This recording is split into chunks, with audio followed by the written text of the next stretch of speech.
we're going to hop into a video right now about sex. And it's funny because my girlfriend and I were just discussing this recently, where we found out that the average guy lasts 7 minutes in bed. 7 minutes, okay?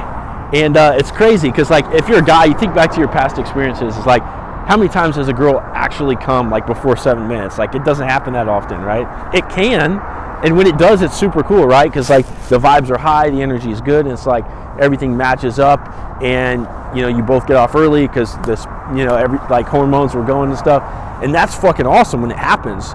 But that's not the everyday. Especially when you live with your partner, like, sex is going to be a little bit more routine than that, or at least less high energy, just because that's just normal life, right?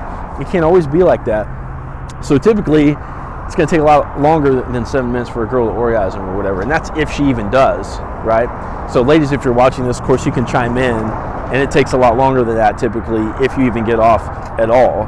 And so when I think about this issue, I think about it really boils down to like 2 points, and one of them is selfishness, right? So it's a little bit easier for guys to get off, and so if we're just sort of caring about our own like physical release, then we're not going to be as giving or considerate about the partner.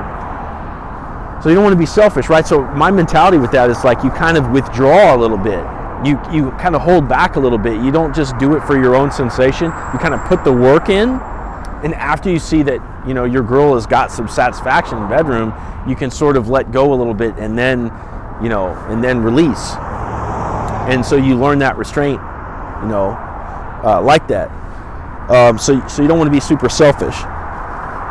You hold back a little bit. And so a good thing is, like, especially if she can't orgasm from sex, then you finish her off at the end, right? This is sort of this should be common sense consideration in the bedroom, right? Both parties should get off, and then it's like this unitive and connecting experience for both people, and it's fun.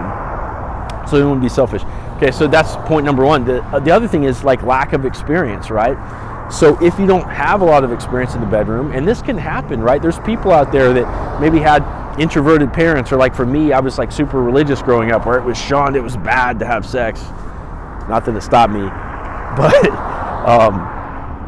but like this can happen where you don't have the experience because you don't have the social skills, or you just for whatever reason, and so you have to go out and do it a lot, because then you start to learn new things, and you start to learn the opposite sex body and what they like and all this kind of stuff, and that means something, right? Because you bring that to your ultimate partner. If the ultimate goal is to settle down with somebody potentially for the rest of your life, you want to be able to bring something to the table, right? And that's not to say that if you're already in a relationship or whatever, that you can't study things or explore things together. Of course you can, and if you're both into that and you both put energy into that, then that's great and it works out, right? But more often than not, the way I've seen it work, and the way it's worked in my life, is like you develop yourself as a person over time, and then once you're sort of the finished product, or at least a more sculpted version of yourself, then you sort of get with your equivalent partner, right? That person that's also brought themselves up to that level.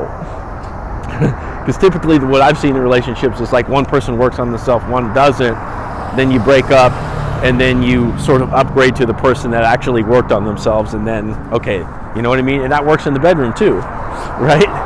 So I think it's super important, especially for guys, to go out and get this experience. Women too, like a lot of people don't like this, but I think sleeping around a little bit is a great thing for both people, because it's fun for both people. There's nothing wrong with that, as long as your partner's trustworthy. There's nothing about having a lot of partners as a woman that says that you're untrustworthy. There's nothing about, they're not connected whatsoever. There's nothing wrong with that, and so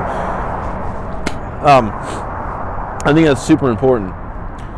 So at the end of the day, yeah, I think we need to solve this epidemic of the 7 minute plague, be a little less selfish, and go out and get the experience. And getting the experience is a call to action. Because if you're a guy, what you have to do is start learning how to set up dates, learning how to get the number, obviously, going out on the dates, getting more relaxed, like sitting across the table from them, making them laugh, learning how to like take a step forward physically and then take a step back if they're not comfortable. And you try that a couple times, and then at the end of the night, if the vibe's right, something happens. And then that's your piece of experience for the night, you know? And you just keep doing that. So it's a call to action. And all this dating advice, like I've said before, is just closet personal development, right? So at the end of the day, this whole endeavor is just bettering yourself. And also, consequently, it's going to add something to your partner's bedroom experience as well. That's what it is. So happy Friday. Have a great weekend. And we'll talk to you later.